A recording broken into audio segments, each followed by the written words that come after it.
Welcome, welcome. Going to give it about another 2 minutes and we will get started.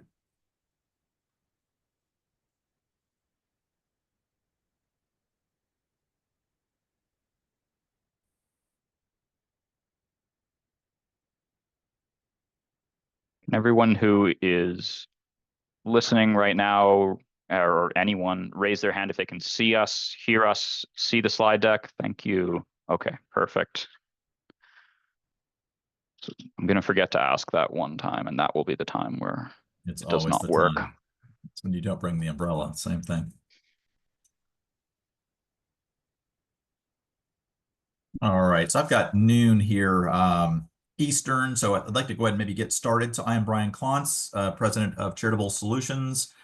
Have my partner with me today, Ryan Raffin, and he'll be sort of guiding us through the 2024 top 10 strange, interesting, and downright zany cases. Ryan, I think, had a lot of fun putting this together.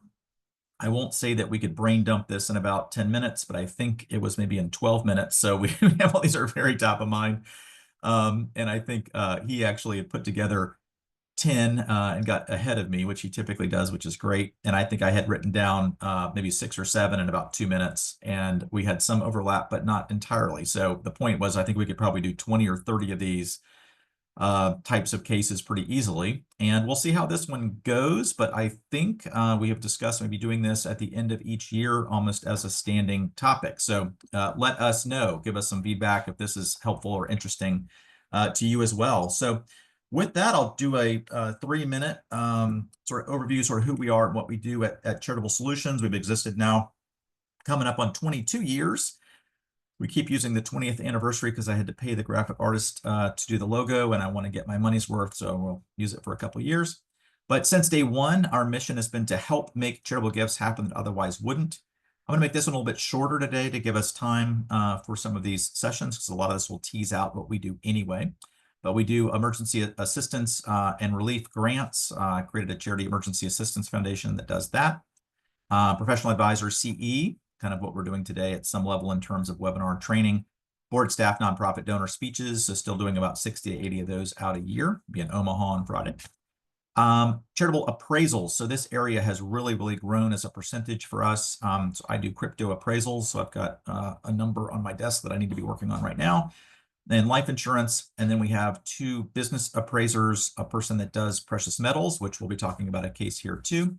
And then also tangible personal property. So our mini tagline is, if you can give it to charity during life for a life income gift or at death, we can appraise it. So we're only doing charitable qualified appraisals for all of those different types of assets.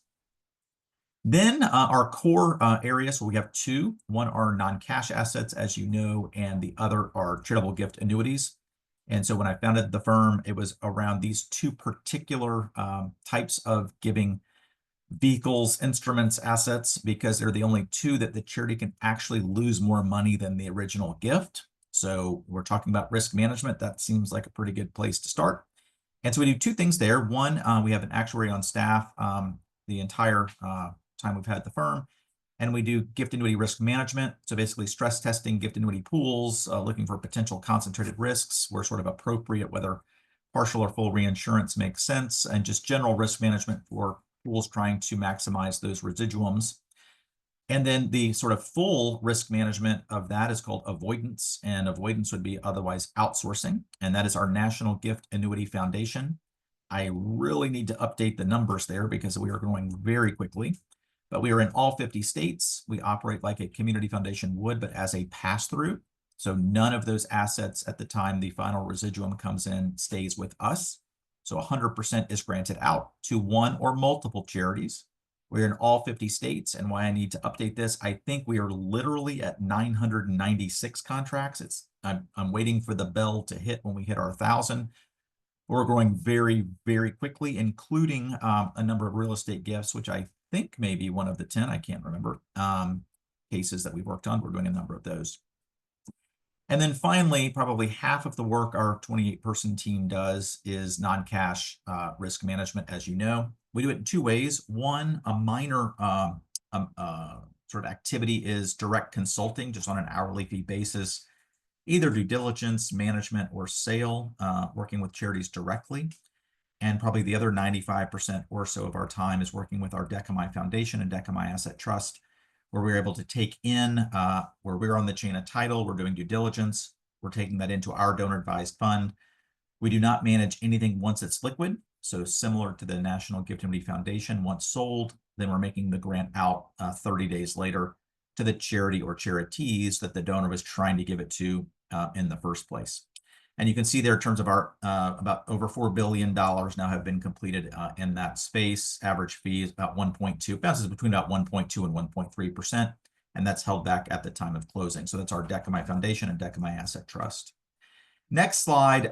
Anybody who's been on these sort of sees exactly the activity. Again, I'll maybe just take a minute, but this was at least our activity for 2023.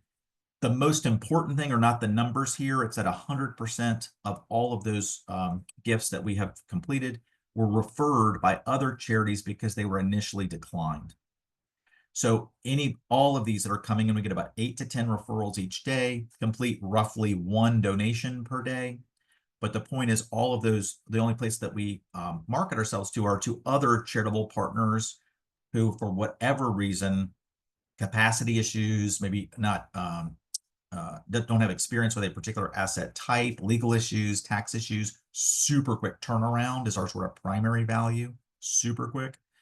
Then instead of them saying no to what we always say, a good donor with a good asset wanting to do good things, they say, wait a minute, there's this weird charity. This is all they do. Our sort of one-trick pony thing. We'll refer that over. So I won't go through all this. You can see it's about 1.1 billion last year. It was not our record year. That was 2021.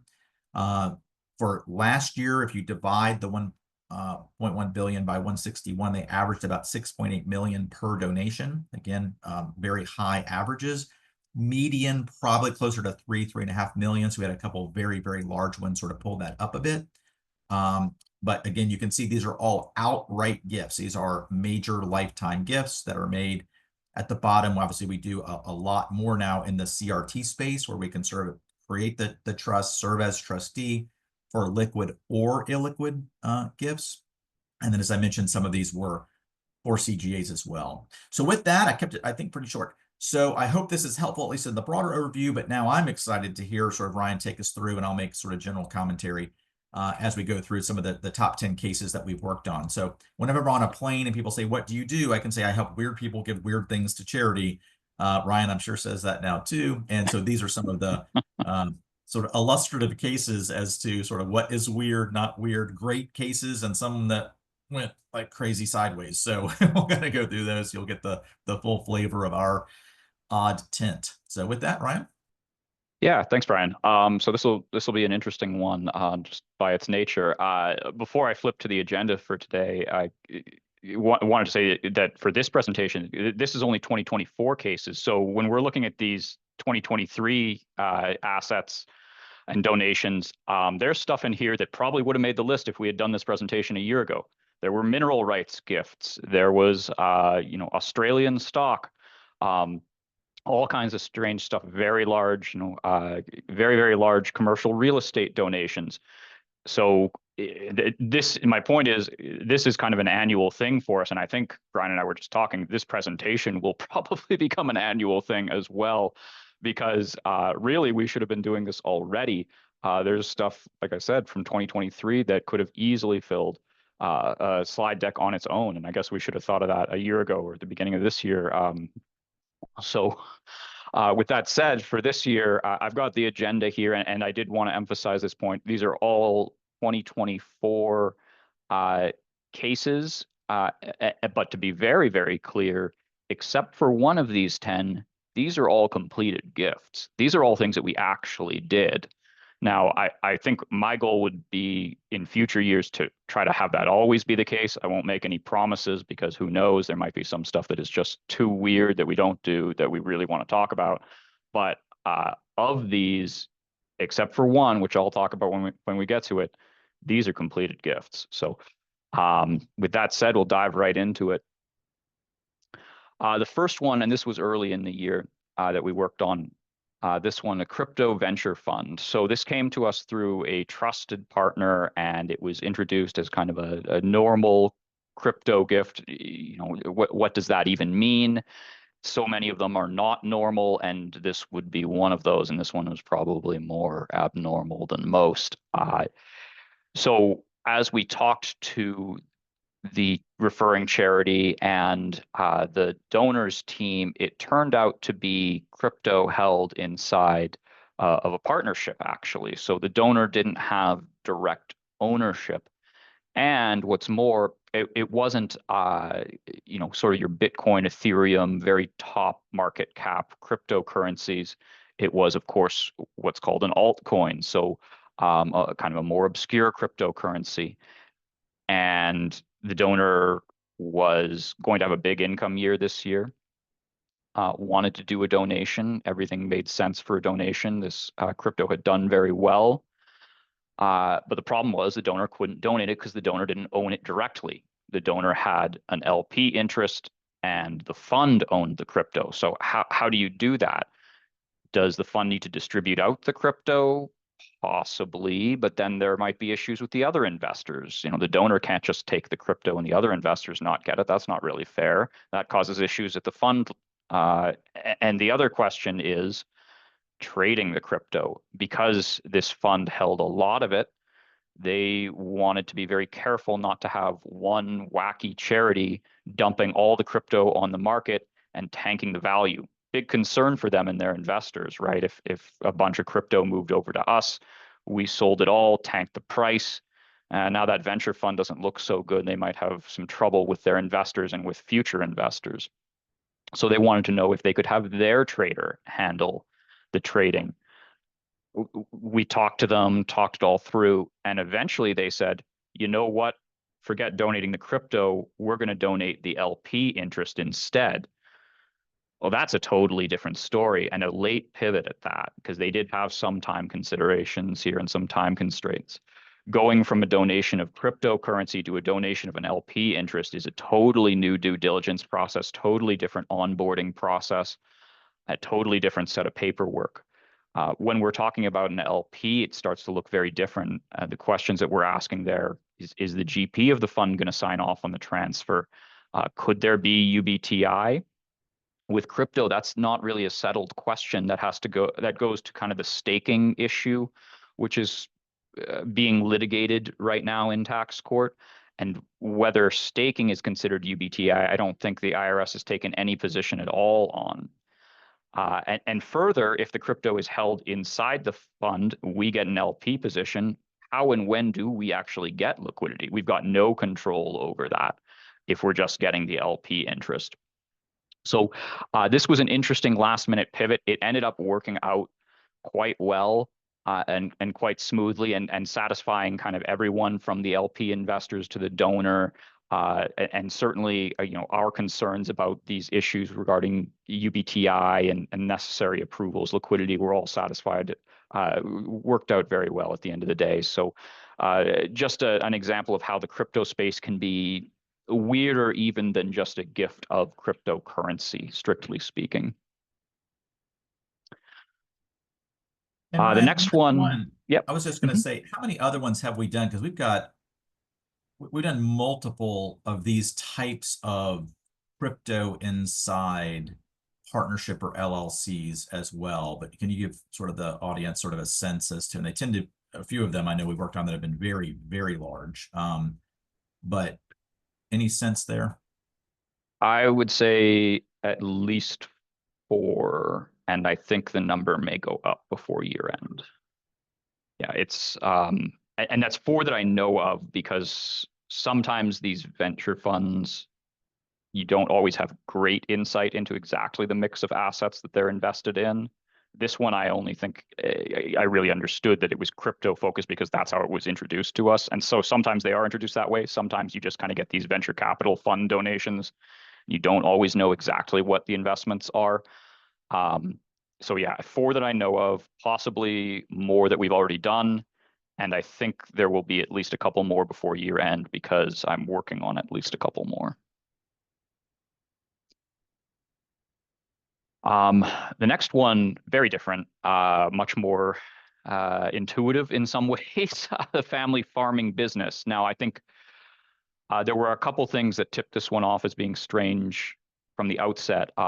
Multiple partners referring the donation opportunity over to us. I think Bryan will agree that that is usually a strong indication that something is a little bit unusual about the donation if there are multiple partners coming to us.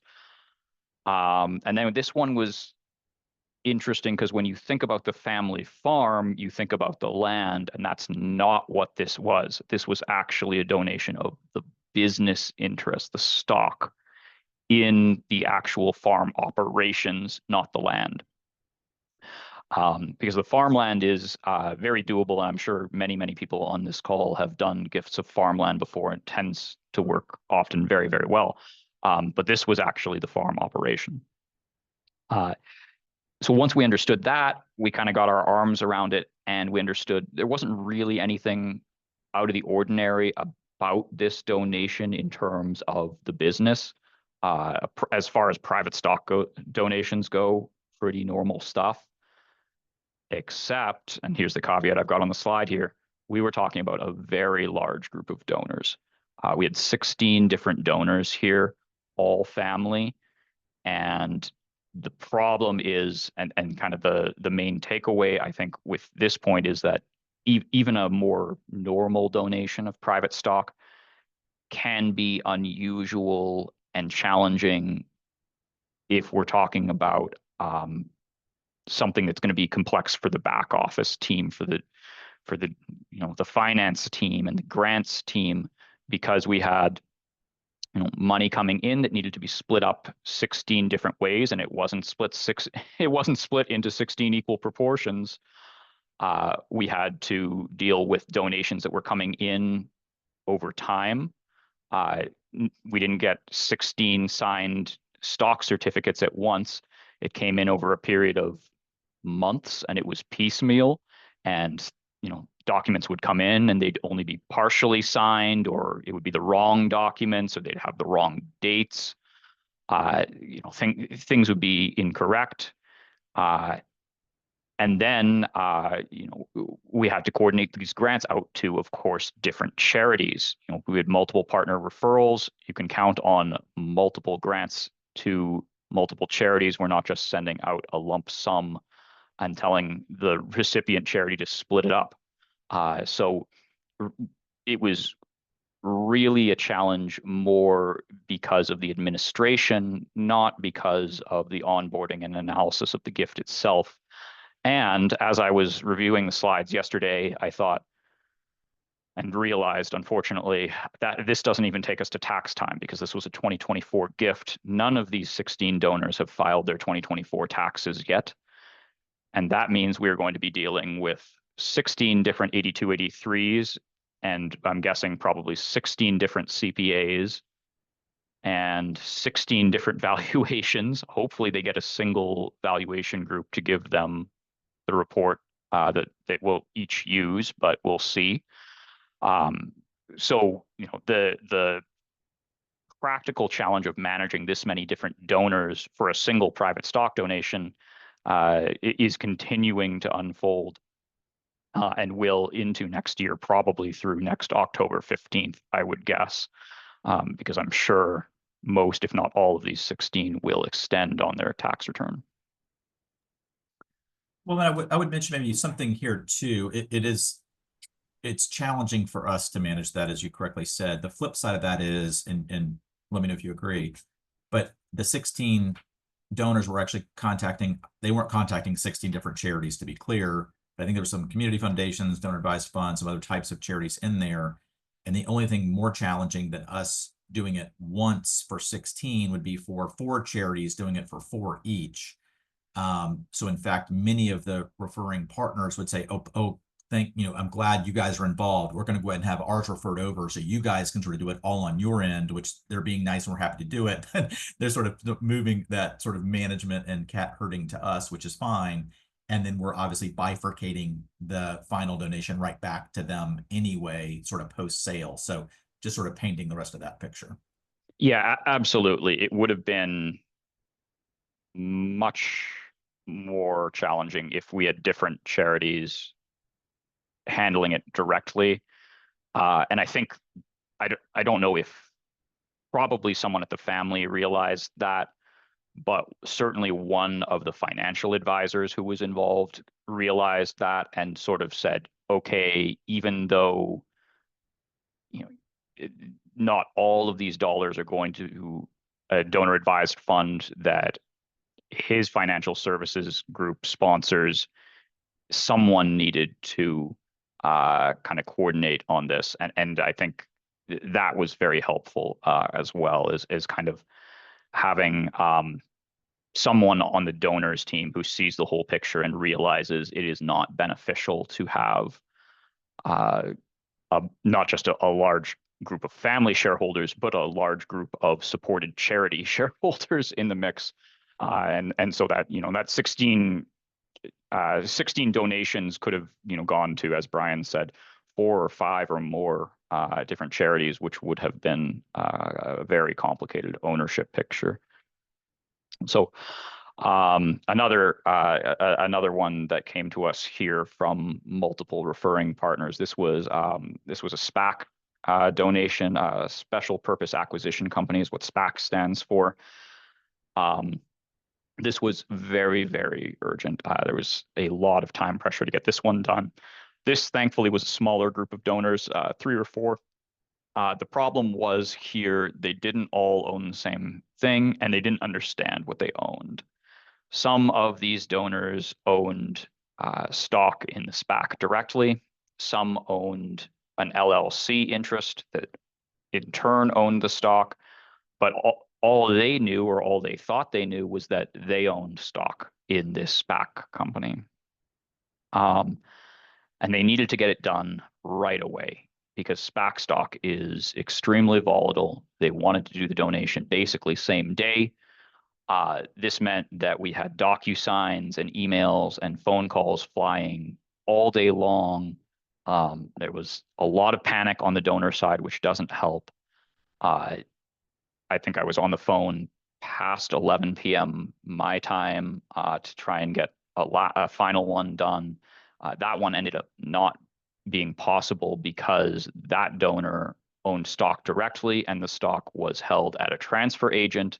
Anyone who has dealt with computer share or AST knows that getting stock transferred from those transfer agents is typically not a same day process. And often can not even be accomplished within a couple of days, especially if there are restrictions on the stock. So some of the donors weren't able to get the gift done, unfortunately. Weirdly, and this is where SPAC donations are kind of counterintuitive, it's actually easier to do the LLC donation than it is to do the donation of the public stock itself. You would think public stock would be easy. Usually it is. But in a case where we're talking about stock that may have some restrictions on it, certainly is not easily accessed because it is at that transfer agent. Actually, it ends up being the LLC donation that's a little bit easier to manage. And so those donors who had the LLC interest were able to get it done in time. The other ones, unfortunately, were not. So that was one that I won't forget anytime soon because of the phone calls that I was getting when I was trying to go to sleep. Another one here, this is one that Bryan alluded to, gold Ryan, collection. I was just going to do a quick interruption, just saying that for anybody who wants to get deeper into SPACs, we have roughly 50 free webinars as part of our library now. And so Ryan did actually a whole webinar just on SPACs. So just a quick call out on that. Yeah. And that's actually true, I think, of many of these topics. We do have webinars on these specific subjects. So whether it's commercial real estate, a couple slides on that type of topic. We had one presentation on that a few months ago. SPACs for sure, venture capital interests, certainly crypto, lots of webinars on these subjects that go into more depth. These are just kind of the real life examples that at the time we didn't even know would happen. So the gold collection, most people watching this, I think, will know that gifts of collectibles don't really happen very often, particularly to donor-advised funds, because of the related use rules, which in most cases will limit the available tax deduction for donors to the lesser of fair market value or basis. And for that reason, there's a very limited deduction. Donors decide not to pursue the gift. And so we don't see very many donations of collectibles, let alone precious metals.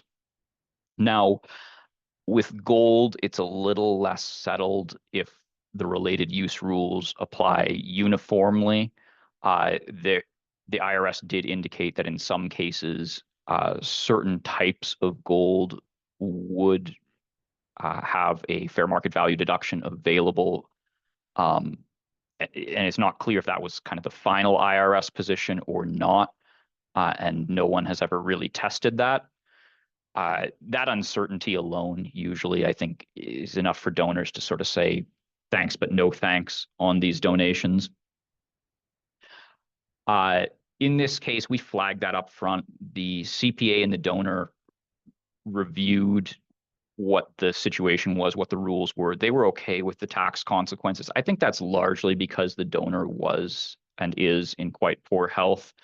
And so the concern was a little less about a tax deduction, more about pursuing charitable goals in the near term and simplifying the estate in the longer term. Because the donor was in poor health, this was something where the donor's advisors and the donor's son had to do a lot of the heavy lifting on the gift itself. There was actually a power of attorney in place here that the donor's son had. That's unusual. I've only seen that a few times over the last several years. And so that's something that certainly, when you talk about questions of donor capacity, and I know that's always a hot topic at conferences, that's something that you want to be careful about. And I think we've even done webinars on that same subject as well. But this was all fine. Everyone was in agreement on the gift. But with a gold collection, okay, donor wants to do the gift. Now this isn't like stock that can just be signed over, or cryptocurrency that can just be moved, or even real estate where you can just have a change in title. The gold has to physically be taken. And so we have a go-to precious metals dealer who we had contacted, looped in, made the appropriate introductions, and he had to fly out to do an in-person pickup of the collection. So that's pretty rare for us. That doesn't happen very often where we have someone physically taking custody of the donated asset and then taking it with them. And there's all the considerations that go along with that, like insurance and who's acting as our agent and what kind of agreements do we have. We sorted all that out. And the good thing is it appears, it's not final yet, the sales aren't complete, that the donor and his team actually probably undervalued the collection. Our dealer spoke very highly of the collection, said that many of the pieces not only were graded, which is not always the case, but were very highly graded. And so we talked to the donor's team along with the dealer and said sort of, okay, this is a little better than we might have thought. What do we want to do in terms of strategy? Do we want to try to sell everything right away? Do we want to move some of these coins to auction? And in conversation with the donor's team, we decided, we can try to maximize the price. So some of the collection has been sold, some is still going to auction, and hopefully we will get a price that is quite a bit higher, I think, than the donor had originally expected, which would be a great result.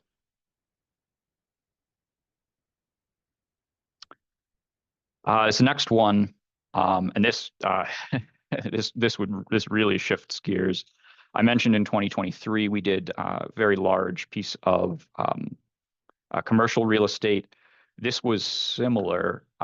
This was an apartment complex, a newer complex, less than 20 years old, in an urban setting, quite large. We're talking hundreds of units. One of those complexes that takes up a whole city block or more. And This donation in some ways was like a lot of the large commercial real estate donations that I've worked on, where it really does take months and months of planning.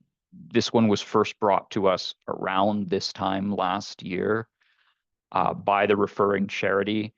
And so that, like most of these large real estate donations, there's a kind of a round of initial issue spotting, fleshing out what could be problems. The charity took that back to the donors team. They looked at what they thought the problems might be. They decided, okay, can probably do the gift here. Then in 2024, there was an introduction to the donors team. This is where the attorneys got involved and continue to be involved and probably still will be. There were, by my count, 6 attorneys involved, 3 each on the donors team and our team, plus real estate professionals who I didn't count, but I would say off the top of my head, at least 4 of those, mostly on the donor side, but including brokers that we hired. So we're talking a large team involved on this gift, not even counting the referring charity. And these calls eventually, it started off on kind of a monthly cadence, and then it became weekly. And that's in keeping with all of the donations like this that I've done. When we're talking about kind of an 8-figure value on commercial real estate, which this was easily into 8 figures, you're just not going to get the donation done. There are so many moving parts, and you need to have regular check-ins with the donors team. One factor that really made this very sensitive in a lot of regards was that the donor did have significant debt on the property.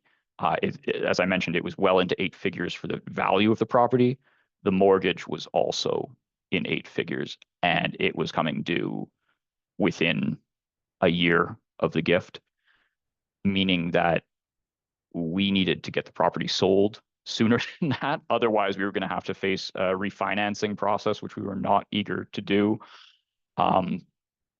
So that was a big problem. And then anyone who has watched the bargain sale webinar would know that when we're talking about mortgaged real estate, the bargain sale on the donor side needs to be analyzed as well.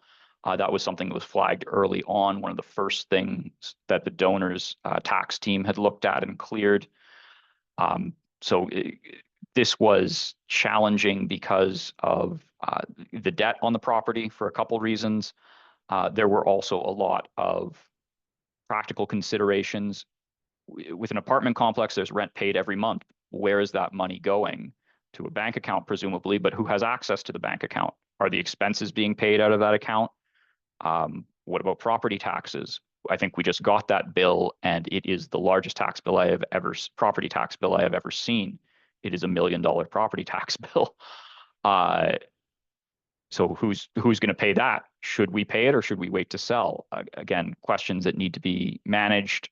Insurance on a property like this, much easier said than done to get insurance coverage on a property of this sort. Condition of title, had to investigate that before agreeing to take the donation.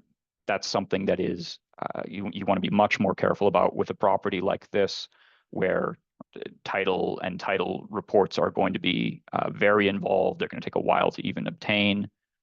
And just day-to-day property management. Need to understand who's doing that. Do we have an agreement with them? How are they getting paid? Just a lot of moving parts on a donation of this sort. And the good thing here, and this really did help a lot, and you really can't overstate this, I don't think, it really helped us because we knew that the donor had demonstrated charitable intent. There were public statements, if not commitments, to make a gift to the referring charity. And we understood that the donor had a long relationship with this charity. Knowing that the donor was working in good faith to get this gift done and was throwing considerable resources at it, it really did help us know that it was more of a partnership. It's not to say that these donations aren't always a partnership in some way, but given the complex gift planning that was going on, it helped to know that everyone was really aligned in making this gift. One thing I'd make on that point too, we don't, we're not going to divulge anything private, obviously, but this did come, I would say, from, we'll just say, a hospital system. And I believe that this donor had approached this hospital system in 2 or 3 other occasions, and things were just not lubricated in terms of that communication process and so on. And so now, again, this is a major gift, which will all go back to this hospital system. And some of their internal gift planners were saying, we're really trying to get them as major gift officers to be better bird dogs and to sort of pay attention to these potential type of opportunities that come up. This one, we hope, I think if it's the one I'm thinking about, Bryan, I think we hope it's going to close like in the next week to 2 weeks or so. And so I actually did an internal training just by webinar for their major gift officers. And I would say lovingly, they were very, very, very attentive, because they knew this one is very large and otherwise wouldn't have happened but for the internal advocacy, the gift planning team on their side, obviously Ryan and his team's good work, but just sort of paint the bigger picture here. This was a large system that really was not doing anything in the non-cash area. This kind of popped up. I don't want to say they were thinking it was a flyer, but they were kind of like, who knows if you guys can do anything with this, given a lot of debt, all these other moving parts. And now, again, they are really wound up in a good way to say, oh my gosh, that's actually going to work. Oh my God, this is an unbelievably big gift. Let's go find some more. So real momentum creator for this type of gift too internally. Yeah, and to one of Bryan's points, I'm desperately hoping that this sale closes by the end of the month. So if it does, to have this wrapped up before year end will be wonderful on a number of levels. I think all parties involved will continue to be very pleased if we get this done by year end. And as Bryan mentions, I think everyone who is involved with this has been really thrilled with how it's gone, considering the overall difficulty level for a donation of this sort. This next one, however, is the one that we didn't do, and I I knew I had to have as the top bullet point that, to be very clear, we did not take this and we did not pursue it or really consider it once we understood the full proposal. This was dubious, to say the least, to really put it mildly. I'm not sure that the charity understood what they were trying to accomplish or the implications of what they were trying to accomplish. It came to us, again, through some financial advisors who I think had suspicions that this was not workable. The charity was proposing to purchase some real estate above the asking price. So again, a bargain sale at its core. The problem was that the proposed purchase price was far above the asking price, and then somehow they were going to produce an appraisal that matched that purchase price that was inflated. And this is different, I guess, in some ways from the normal bargain sale, because normally the bargain sale price is less than the fair market value. Here, the charity was going to buy it for more, but the donor was, I guess the seller really was going to take a smaller cash amount. So there'd be an appraisal at a high number, cash trading hands at a lower number, and then the difference being written off as a deduction, which is how you get to kind of the bargain sale structure. Getting the appraisal, I don't even know if it was possible. I don't know if the charity had thought that far ahead. But the idea of somehow pinning this all on an appraisal which was much higher than the true value seemed very problematic to us. and financial advisors agreed as soon as they heard. One of the rare times where I've seen a call come off my calendar, everyone kind of said, "Okay, that's enough. We're not going to pursue this any further." So this was a case where, if we want to frame these 10 cases as kind of the good, the bad, and the ugly, this was one definitely on kind of the bad side of things. Again, not to suggest that the charity was knowingly up to anything wrong, but it was just something that was clearly not going to have a good result for anyone involved. So we did not pursue that after that point.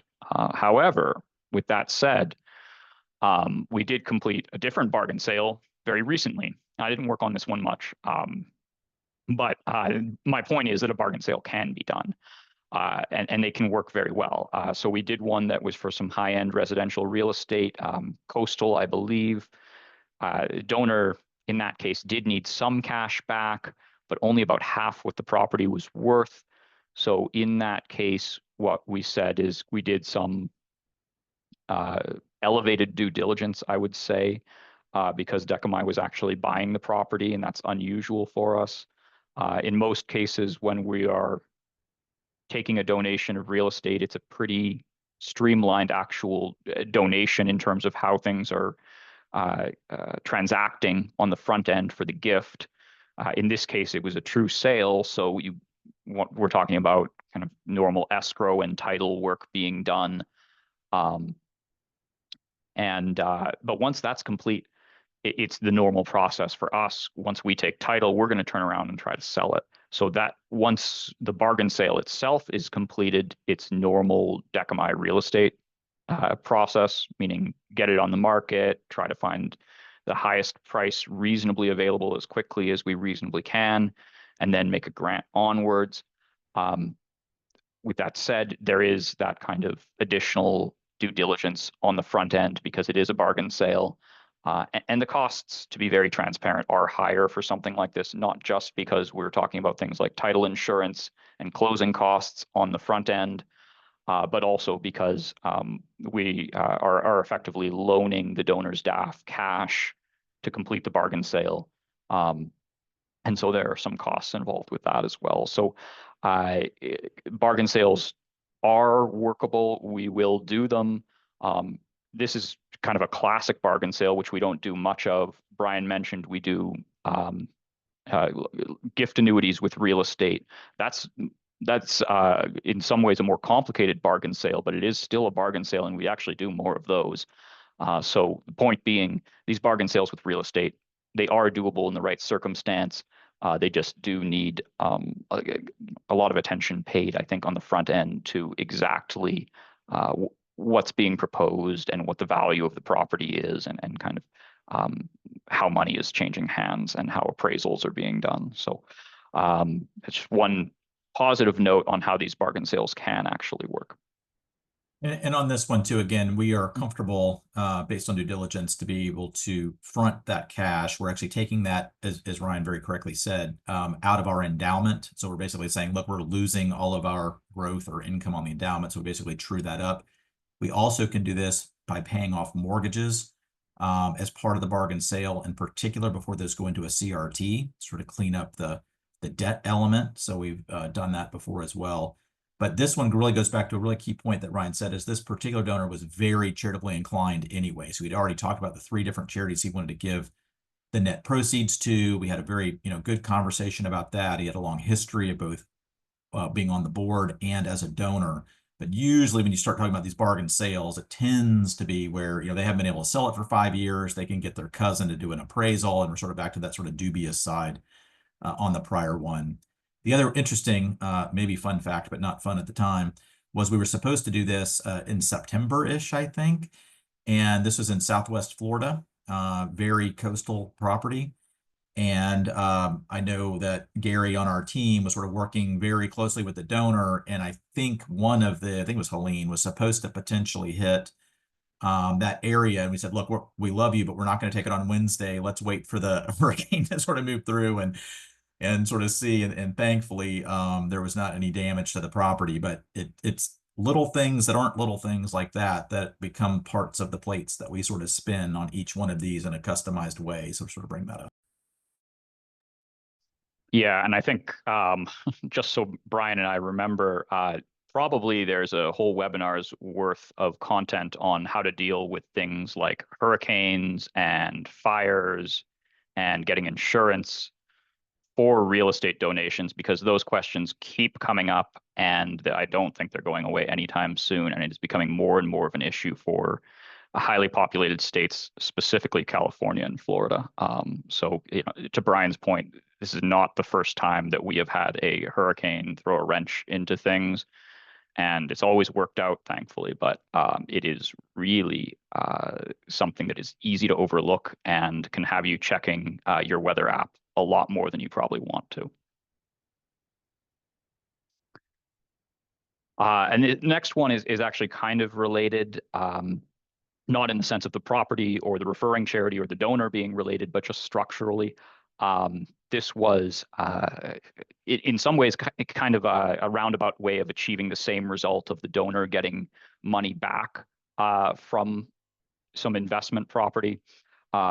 This one was a different way to structure it, and probably a more complicated way to structure it.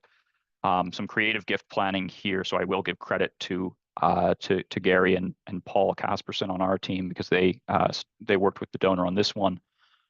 This was split between an outright donation to Decami and a charitable remainder trust in the donor's favor. Specifically, it was a flip NIMCRUT, which is probably the standard for real estate donations into a charitable remainder trust. Normally, you're seeing that flip NIMCRUT structure.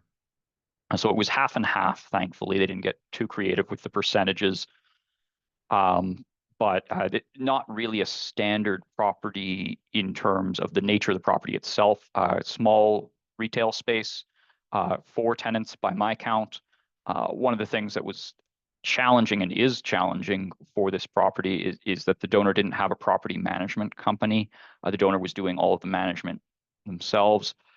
So dealing with the tenants is a little more hands-on. The tenants are sending checks to us, half for the outright component, half for the charitable remainder trust.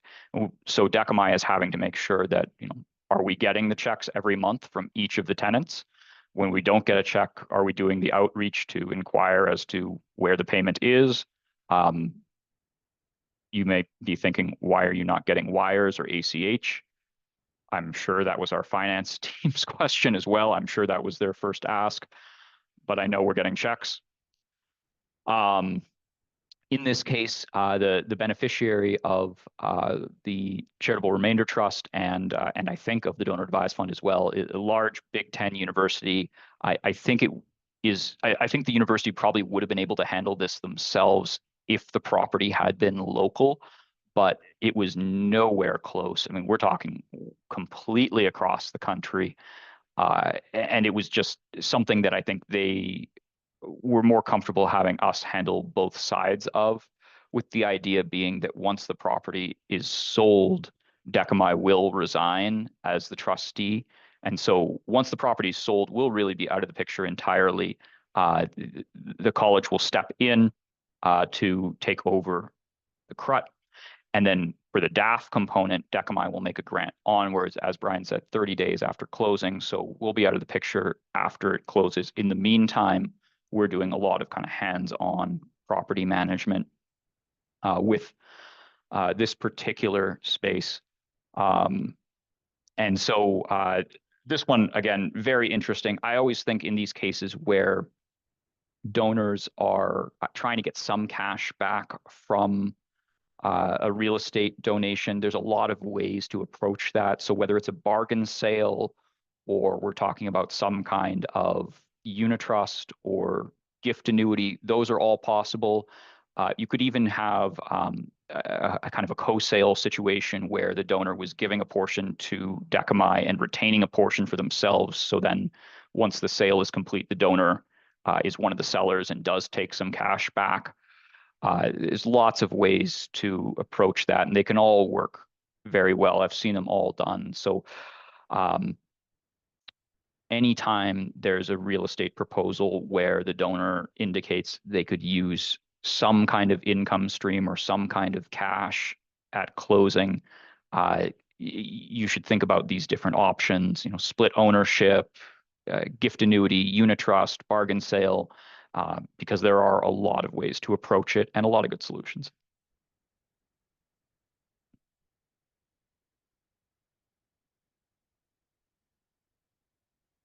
Um, this next one, so I'm sighing a little bit because of the first bullet point. There are a few like this that are in various stages of planning, and that's really the hard part with these types of donations, where it is a corporate sponsored DAF giving program, where there is kind of high level buy-in and promotion of contributions of company stock to a DAF.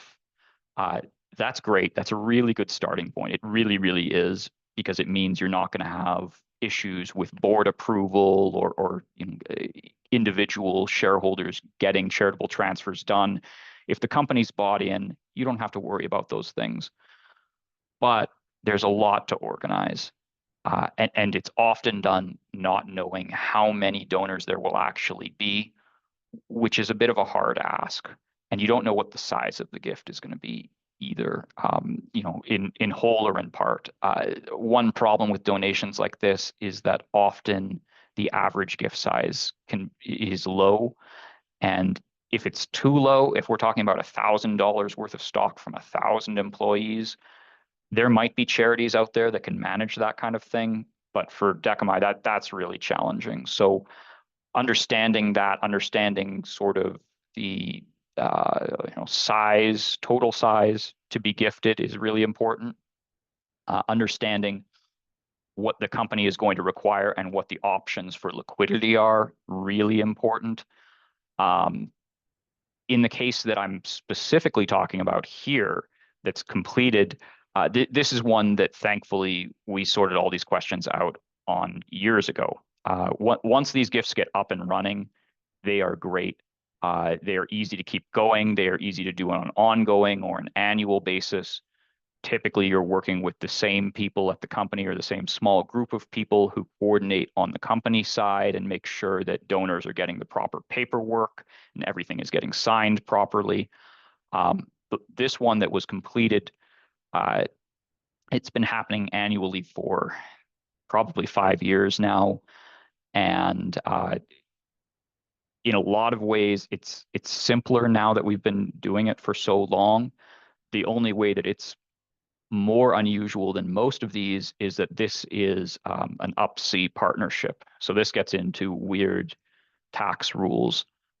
It's a partnership gift, but the partnership units themselves are illiquid. You have to trade those units in for public stock, which can only be done during certain windows during the year. And then once you've done the trade, or at least signified your intent to do the trade, you don't get the stock for some months after that. And then when you get the big block of stock, in this case, public stock, you've got to sell it all and be mindful of daily volume limits. And I'm working on that literally as we speak. I put an order in to sell some of it this morning. So structurally, this one was a little unusual.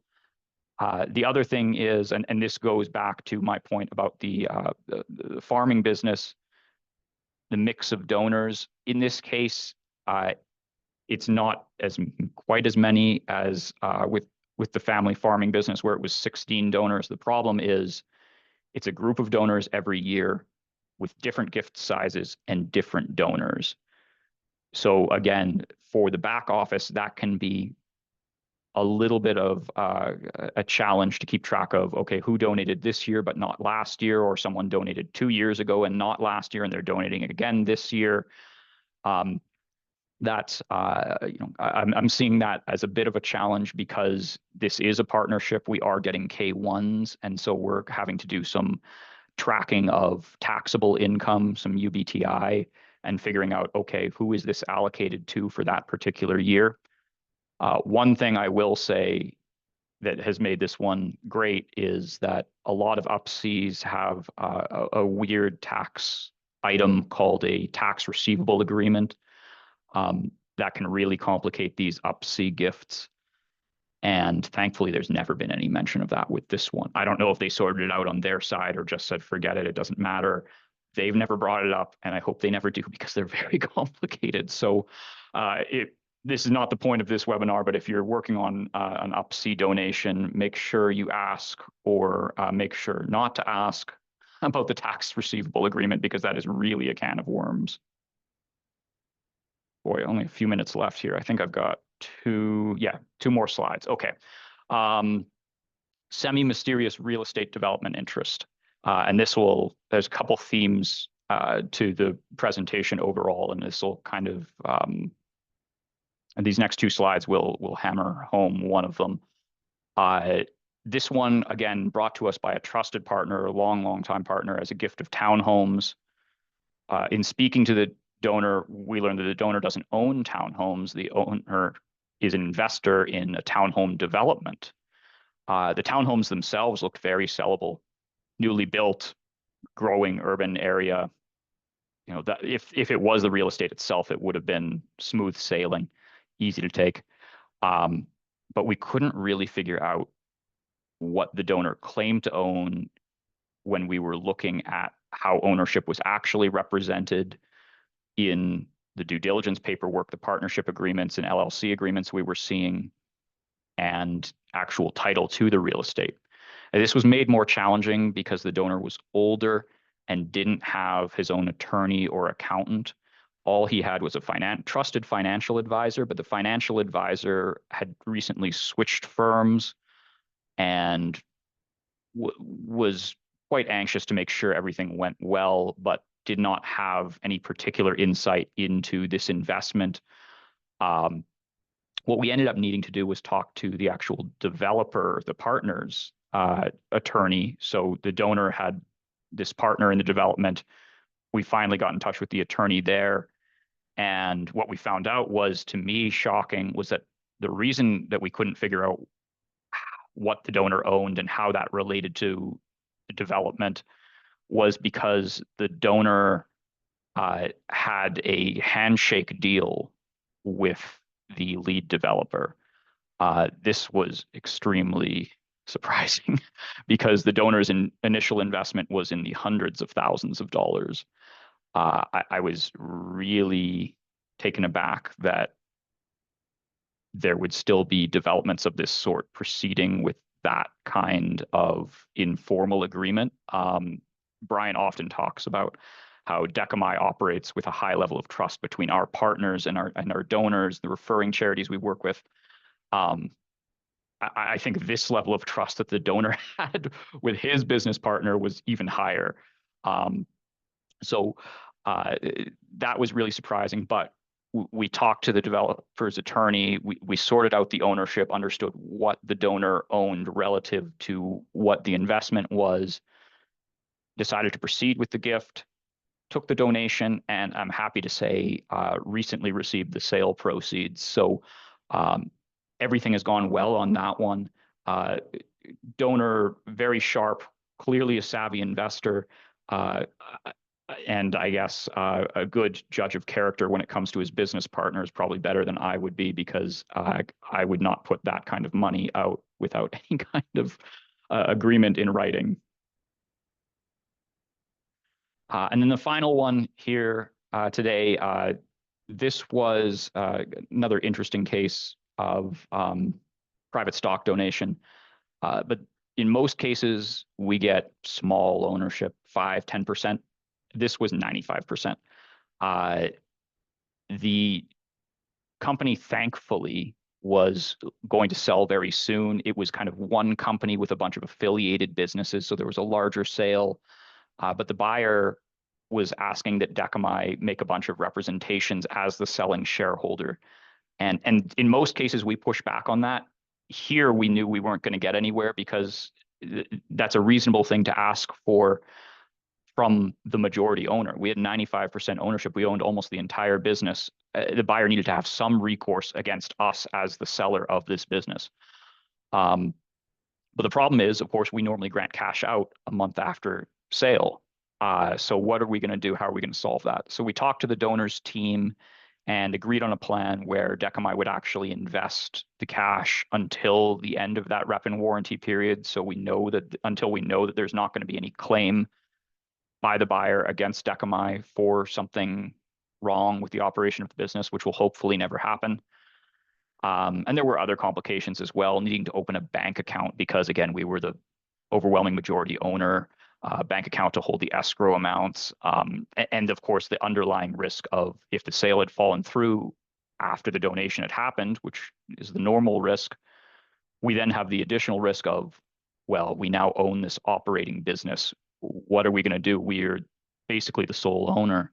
There's one of, the donor retained 5%, but we have 95%. We have to run this business now until we find another buyer. That was a pretty big risk. Thankfully, that didn't end up happening. The business did sell. So this is a case where we're getting an actual business and like nearly the whole thing. So that was the final item on here. I think kind of thematically, you would have noticed what are the things that make these weird or interesting. Bargain sales coming up in a lot of these, or donors needing cash back, and then structural complexity when the donor's ownership picture is not exactly clear, especially when we don't understand what the donor owns and how that relates to the actual asset that has value. So that, to me, kind of is the main thing that makes for an interesting gift, shall we say. Fantastic job, right on time, per usual. I answered all the hard questions, so you're welcome for that, most of them. But as I put in the chat, we'll be sending out the video next week with all the questions and answers from today, the one from Thursday, and all the library videos. I think they're at least 50 now, or close to 50, are all free, include all the Q&A from both of the sessions too. So with that, I guess I will go ahead and close. I appreciate everybody's time. I hope this is helpful. I saw a number of, I was asking them, Ryan, in terms of the content, the time per case and cadence, those types of things. At least so far, people said it was good. So, but if you guys want to reply to us privately, anything else or things that we can do to improve, I think this would be a really good one we can include each year, which would be great. But great job on this. And again, we probably had another at least 10 or 15 similar ones that have just worked on or working on right now. But this is, I think, great, really giving a full flavor of all the weird things that we get involved with. So thanks, everybody, and have a great year end.